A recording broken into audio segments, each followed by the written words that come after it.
Hello, everyone. I am recording today from Los Angeles, where I have been working / escaping, we'll say.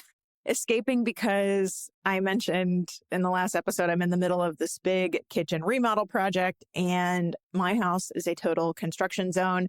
And if you have ever done any kind of remodel or renovation project, you know, not having a kitchen means you are like doing dishes in the bathtub, eating out way, way too much because you have to, and just all kinds of things that are, I guess, fine for a little bit, but not really enjoyable for weeks on end. So my partner and I decided to take a road trip down to Southern California for a week to kind of work hard, play hard, and get an Airbnb with a kitchen so we can actually not eat out a million times this week. Okay. Speaking of renovations, we are talking a little bit this week about how to renovate our cultures at our workplaces. If you listen to the last episode, you know we talked about the toxic traits of company cultures and ended hinting at this idea of culture renovation and how we are tasked with not burning it down. But the data and research show that organizations that really look at how to renovate, how to preserve what's working about the tradition and keeping the good and then building on top of that are the ones that are more successful with developing stronger cultures. We talked last time about the 9 traits of toxic company culture. So if you want the list of the hard stuff, the negative stuff, that's all there. But today is the positive stuff. So their research, I4CP is the company we're pulling all this from. Their research measured the differences between those two different types of company cultures, toxic cultures versus healthy company cultures. And the part I love most is that all of this directly correlates to financial performance. So healthy company culture, strong company culture directly leads to better financial performance. I said this last time, I'll say it again. For anybody who thinks this culture stuff is like a quote unquote soft skill or somehow shouldn't or can't be a top priority when we all have quote unquote bigger fish to fry, or, you know, we're just busy balancing the budget or whatever, I am here to tell you that is all wrong. That's not what the data show. When we look at company culture, it really directly affects these other things that matter to us quite a bit in terms of the numbers. So Peter Drucker, if you know that name, he is a famous management consultant, father of modern management theory. He very famously said, culture eats strategy for breakfast. And I take this a step further. The chapter in my book about this, I say that strong company culture is a strategy in and of itself. And I really believe that. I think when we make it a strategy that we pursue in service, not just to our employees and the institutional health of our people internally, it really, really does extend to what we do externally to the point of a better bottom line. I've got a free resource download for you on this topic too that I will share more about later. It's all on my website, aubreybergauer.com/32 for episode 32. I'll give you the full scoop and details at the end. But for right now, we are going to see just how healthy company culture does connect to those things like better morale, better employee performance, and like I said, literally how it connects to a strong bottom line as well. Welcome to episode 2 of season 4 of the Offstage Mic. Let's do it. I'm Aubrey Bergauer, and welcome to my podcast. I'm known in the arts world for being customer-centric, data-obsessed, and for growing revenue. The arts are my vehicle to make the change I want to see in this world, like creating places of belonging, pursuing gender and racial equality, developing high-performing teams and leaders, and leveraging technology to elevate our work. I've been called the Steve Jobs of classical music and the Sheryl Sandberg of the symphony. I've held offstage roles managing millions of dollars in revenue at major institutions, been chief executive of an orchestra where we doubled the size of the audience and nearly quadrupled the donor base. And now I'm here to help you achieve that same kind of success. In this podcast, we are sorting through data and research inside and outside the arts, applying those findings to our work in arts management, and bringing in some extra voices along the way, all to build the vibrant future we know is possible for our institutions and for ourselves as offstage administrators and leaders. You're listening to the Offstage Mic.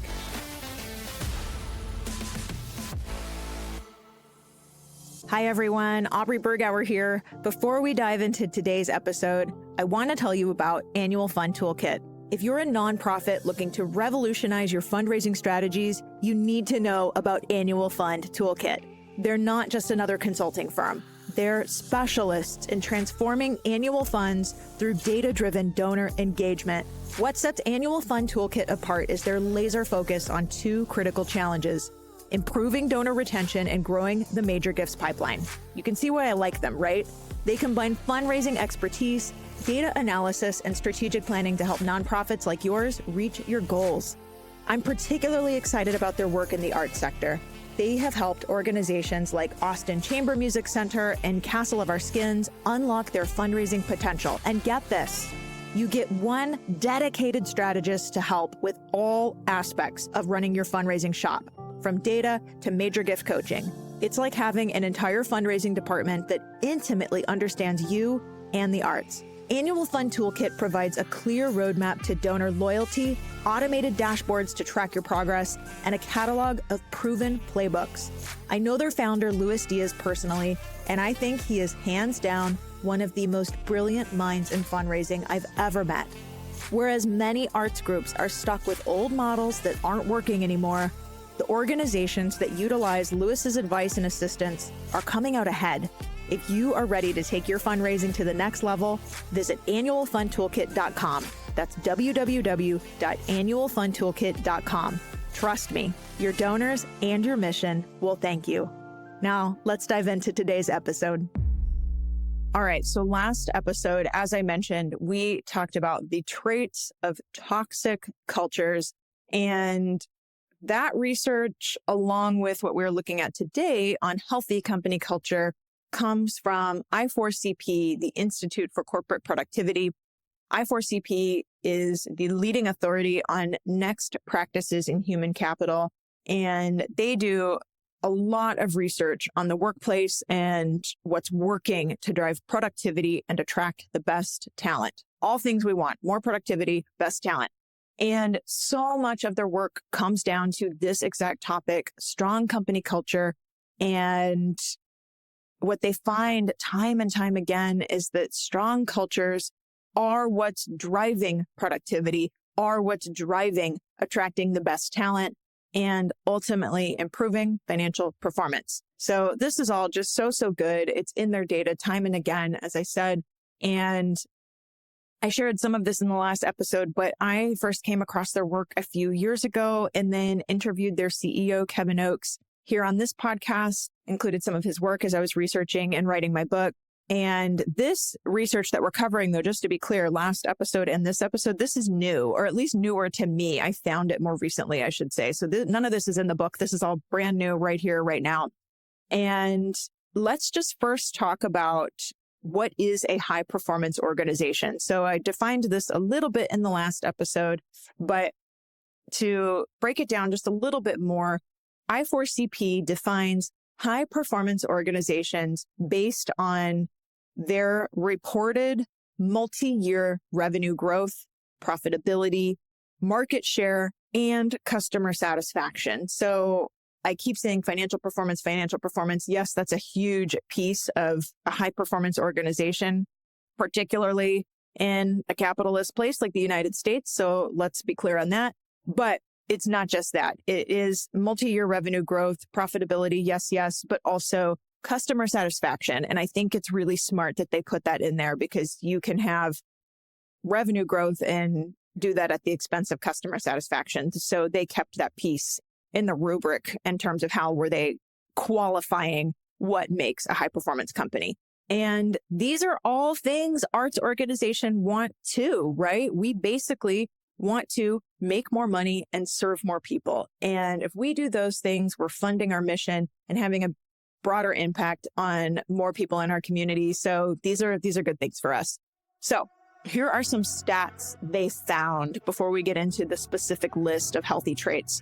Some stats they found are, number one, that high performance organizations meeting the criteria I just described are twice as effective at focusing externally on key customers, markets, and competitors. So I find this very interesting. This whole episode is about really focusing internally on company culture. But these high performance organizations are twice as effective at focusing externally, again, on key customers, markets, and competitors. And when they say twice as much, their report was something like almost 90% of the high performing organizations focus on their customers compared to only 45% of the low performance organizations. And again, low performance as measured by their financials. So I just feel like everything I say and teach about centering the customer, there are many podcast episodes on that, many blog posts I've written. It's a bunch of what I talk about in my book. It's really a through line for my work. And now I read a stat like this and suddenly I feel like everything I teach about centering the customer starts to make sense, right? Like high performing organizations have as part of their culture to focus on their customers, key stakeholders, their market, and on and on. Anyways, this just really, for me at least, brings a lot into clarity. Here's another stat. This one is also so good for arts organizations. I4CP found that high performance organizations are 5 times more effective at adapting to changing market conditions. Who here listening wishes their arts organization was more effective at adapting to changing market conditions? Think of everything that has changed in our world, in our market, in your market, wherever you are in the last few years. Like we talk so much about the world changing around us, consumer behavior changing. That means the market is changing. So just think about all that. And what they say, to put a number to it, is that 81% of high performance organizations are focusing on this and reportedly good at this, compared to only 17% of low performing organizations. So adapting to the changing world around us absolutely matters. So I think this makes a lot of sense too, that building a stronger culture is what allows for adaptation, allows for planned pivots. I don't know if pivot at this point is like a trigger word for people, but I don't mean these like forced pivots, these knee-jerk pivots of, oh, we got to do this, or oh, we got to change this, or like, so many of us have had experienced so much of that in recent years. But it's to say that it doesn't have to be something that is triggering and that we hate so much, but a stronger culture is what allows us to be adaptable in that way. So that's all a pretty good segue into the points of what does make a healthy culture. First, let me share, how did they define or determine which organizations have a healthy culture or not? So we talked about what defines strong performance, but how do we define who has a healthy culture and who does not?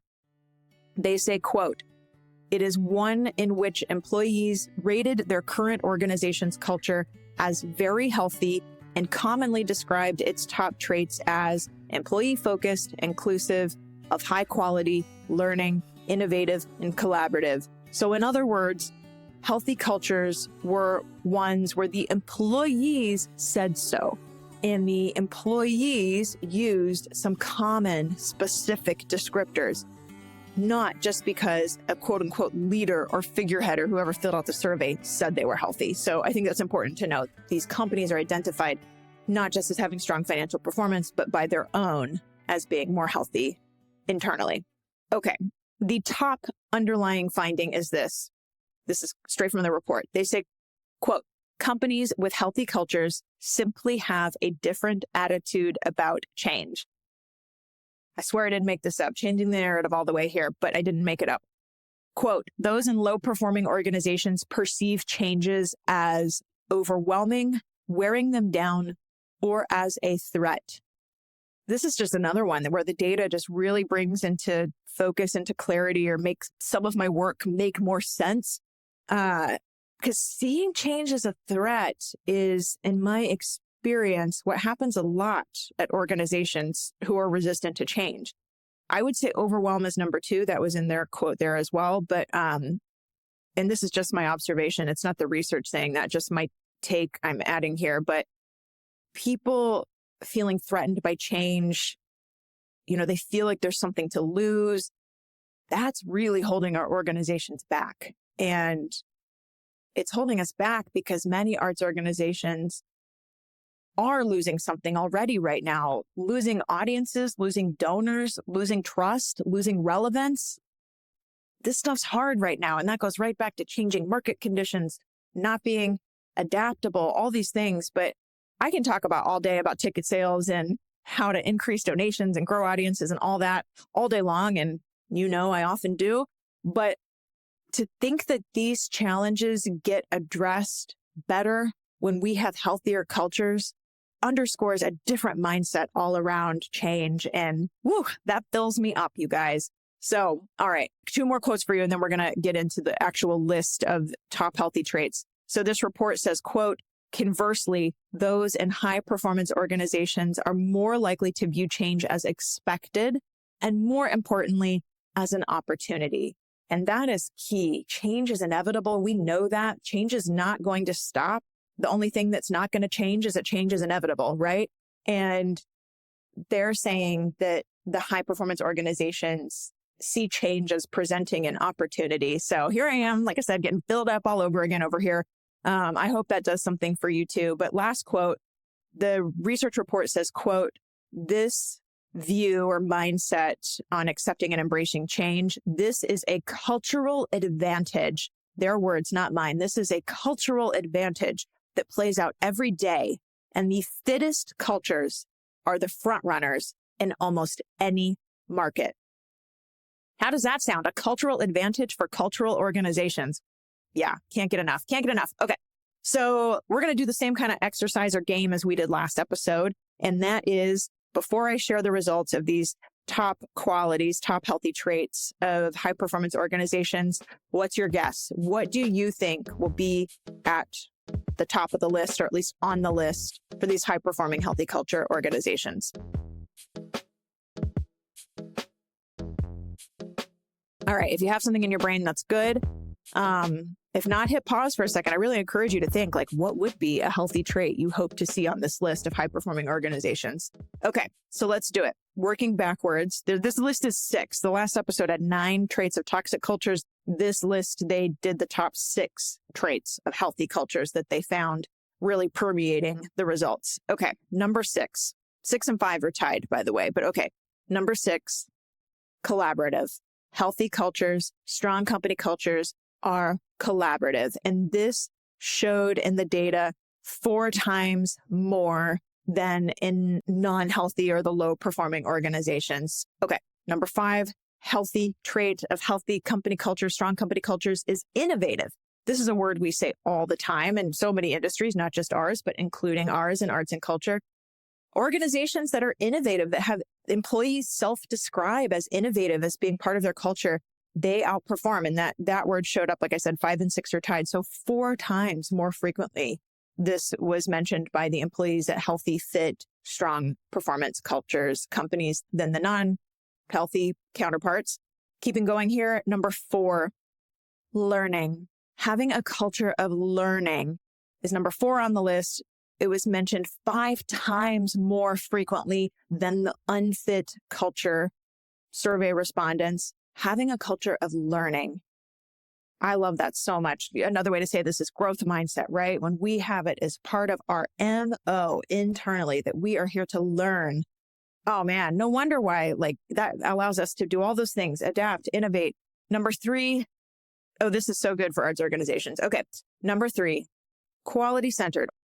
Organizations that are quality centered actually do have better financial performance, better, stronger cultures. So for pretty much every arts organization out there, give yourself a check mark on this one. Like, quality centered, I think, is so ingrained in what we do, so much a part of our identity. So there we go. We got one in the bag for just about all of us listening here. Quality centered, that was reported 6 times more frequently than the non-healthy, unfit cultures. So good news for us. And number 3, quality centered, is actually tied with number 2, and that is inclusive. So this makes sense. If non-inclusive, not inclusive was one of the top traits of the toxic organizations, one of the top toxic traits, then the opposite of that being inclusive, that makes sense that it's really high on the list. In this case, number 2 for the fit cultures, healthy, strong performance cultures. Okay. So what's number 1? The number 1 trait of fit cultures, healthy company cultures, strong performance cultures is that they are employee focused. This is so, I think, huge, but also just really interesting, because I don't think I would have guessed, playing my little game or exercise. I don't think I would have had employee focused as number one. I would have said it matters, but I don't think I would have had it as number one. And the data show that it was mentioned 7 times more frequently among the healthy culture organizations than their non-fit, non-healthy counterparts. So just to put it in context, 7x difference could be the difference between 70% of people saying it versus 10% of people saying it in the non-healthy cultures. And I'm not saying it is 70% versus 10%. I don't think it's said in the data exactly, but 7 times more frequently is a really big difference in how many people are reporting this. So employee focused, number one, at least in this data set, number one trait for healthy, strong company cultures. So how do you get there? How do you build healthy company cultures? It comes back to renovating a house. So here we are again, talking about renovations. That's what Kevin Oakes, I4CP's CEO, says. It's a lot like renovation. Okay, let's take a little break. Coming up, we're going to get deeper into this renovating metaphor, starting with the 5 most important things to think about when it comes to a culture renovation at your organization. That's coming up after this. I'll be right back. Good marketing talent can be hard to find. That's why I'm so glad I discovered Marketer Hire. As my business has grown this year, I can definitively say a part of that growth was because of the way Marketer Hire helped me not just find good marketing talent I needed, but how fast they did it and how they worked to match me with the perfect people.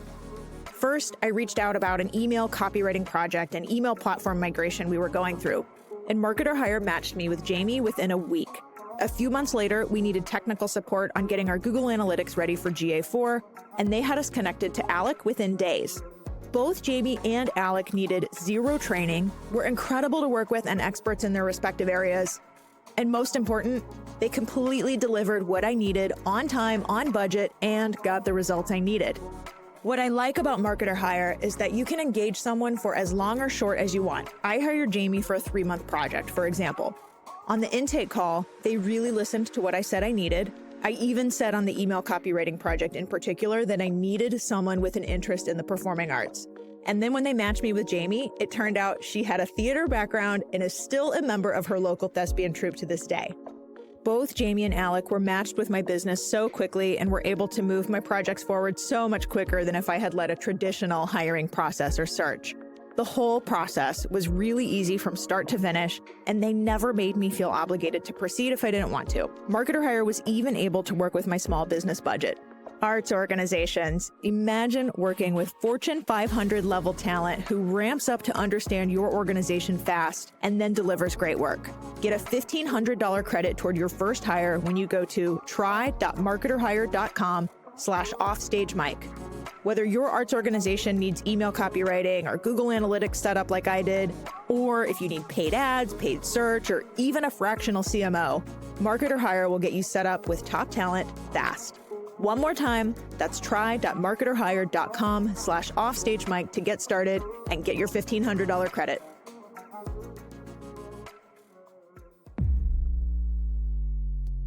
So this is from Kevin's book. I'm just going to name 5 things that he talks about in terms of renovation. Like I said, I got a podcast episode with him where he talks about some of these things in addition to his book.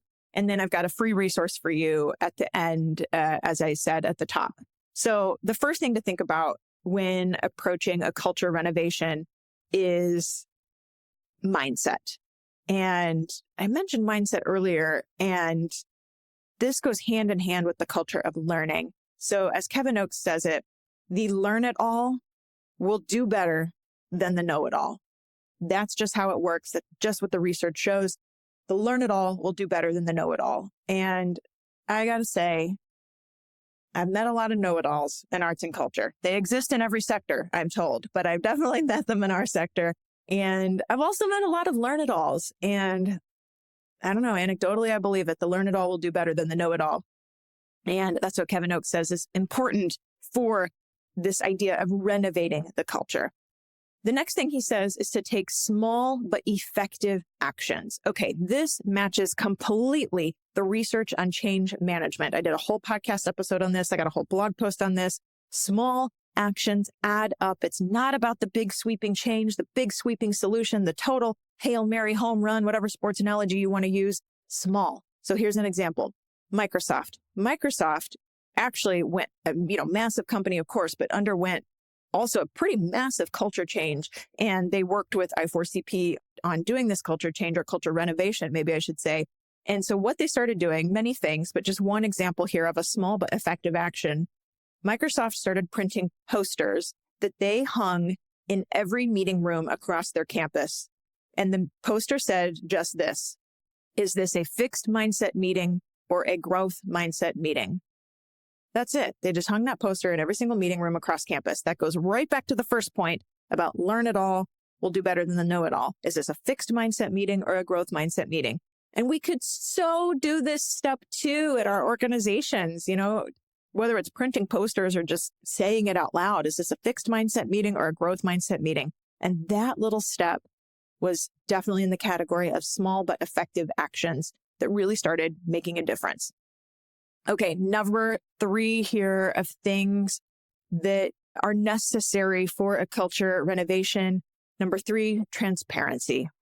I4CP research has uncovered in several of their studies, so this is a recurring finding that they keep seeing again and again, that is that transparency is a top hallmark of high-performing companies and of effective leaders. The more transparent, generally the better. Yet, it is often very surprising how many companies inside the arts and outside the arts systematically and consciously avoid transparency while at the same time preaching the importance of transparency. I'm pulling this straight from their report. Like, some of these are my words, but really it's matching what their data is. And, we talked in the last episode about lack of information sharing. I can think of large organizations I've worked at and with where information was really weaponized. You know what I mean? Like, whoever held the most information held the keys to the kingdom, sort of a vibe. And maybe it sounds obvious to say that's not healthy, but it's also true in the data that the opposite of that, transparency, isn't just quote unquote better. It's actually, according to several studies, a top hallmark of high performance companies. So that, I think, is just really, call it validating or just helpful to know that sharing of information actually is the better way to go, not just in terms of company culture, but in terms of all the good downstream effects of that we want to see. Number 4, lining up internal influencers. Okay, this one I thought was maybe newer to me. It definitely makes sense. So here we go. It is estimated that more than 90% of change initiatives, culture change initiatives, that is, can be achieved in shorter timescales. In other words, can be achieved faster. 90% of culture change initiatives can be achieved faster and at a lower cost, they say, provided that the right influencers are identified and fully involved in all aspects of the change process. This comes straight from the I4CP research report. So what do they mean about influencers within the company? Kevin Oakes in his book too gets into a whole process of how do you identify these people who are your internal influencers. But spoiler alert, internal influencers are not the most senior people. Almost always that is the case, not the most senior people. Internal influencers are other people within the ranks that really do have a lot of sway, really are recognized by others for one reason or another. And so identifying those people and really getting them on board with the process and part of the change culture renovation process is key to making it go faster. That's what this whole data point is saying. So more than 90% of change initiatives can be achieved faster if we do this and engage and bring along more people within our ranks. So that's awesome news. And that is because those folks also get to help us determine, going back to this idea, like, what is the part of tradition we want to keep? Having those folks be a part of that is so important too in all of this. And that's really the last point here, is what Kevin Oakes calls thoughtful preservation. So like I said before, definitely worth saying again, this is so good for us at arts organizations. In their research, I4CP found that 57% of organizations that were highly successful in renovating their cultures were very intentional in ensuring that the best of the company's existing norms were preserved and that fundamental values and history were woven into the new culture. I read that and I feel, I don't know, just a sense of maybe relief is the word. I don't know. I just feel like this is so important for us. We're so steeped in tradition, and nothing in this research says that needs to go away. And instead, what it says is thoughtful preservation. What are the parts of that tradition that are the existing norms that are the best of who we are, who's in our past, what's in our past? And again, it's not burn it down. I said this the last episode. It's not burn it down. It's looking at what are the fundamental values and history we want to keep. Probably not all of it. I will go out on a limb, or not even a limb, to say probably not all of our past and history we want to keep, right? But the fact that they're saying and showing and what they've learned and studied is that there's definitely good there is, I don't know, like I said, I don't know if it's relief or just something warm about it, but I'm really happy to hear it.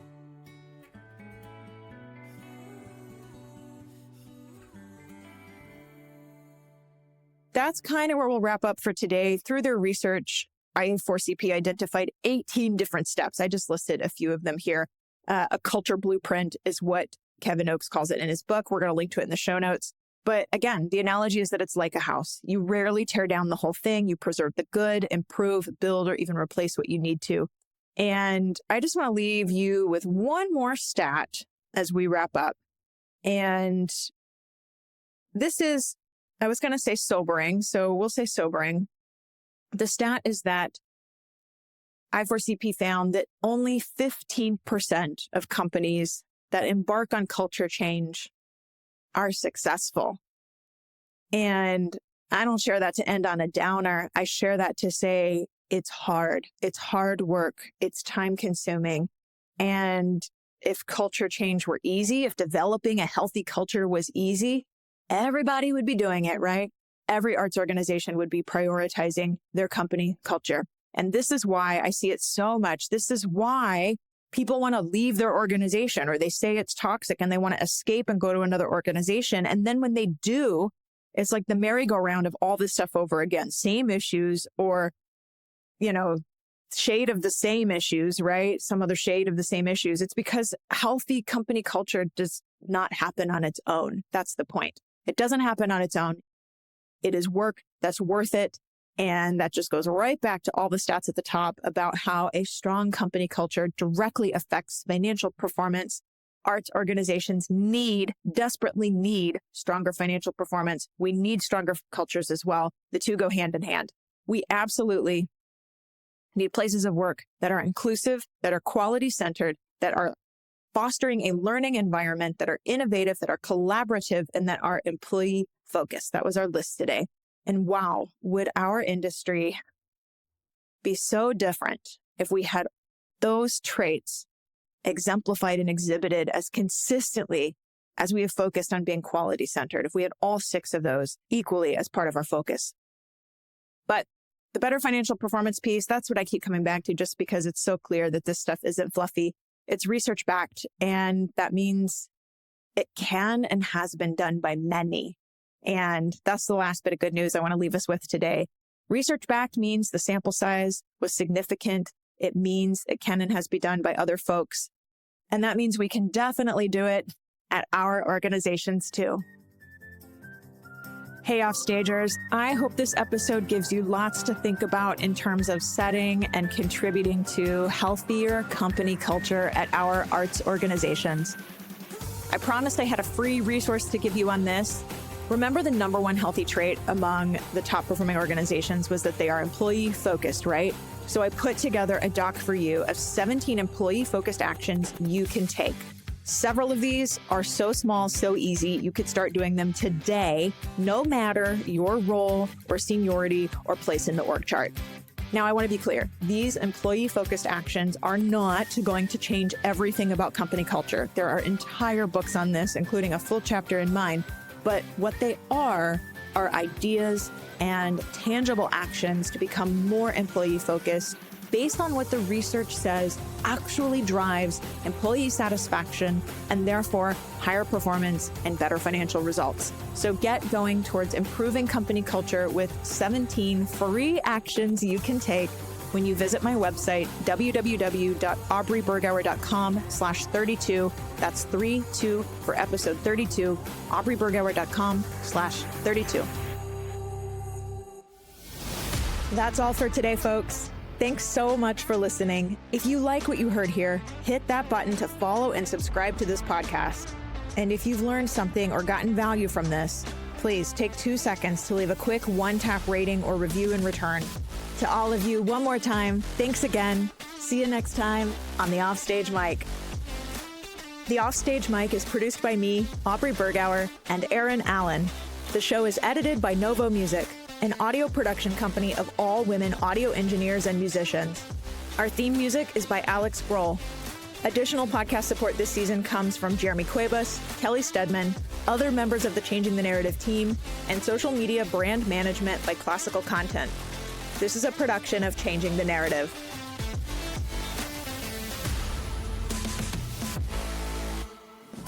And we're back.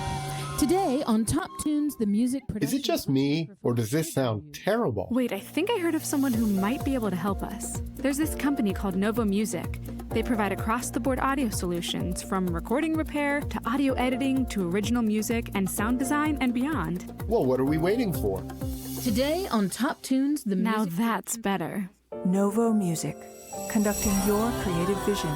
Find out more at novomusic.co.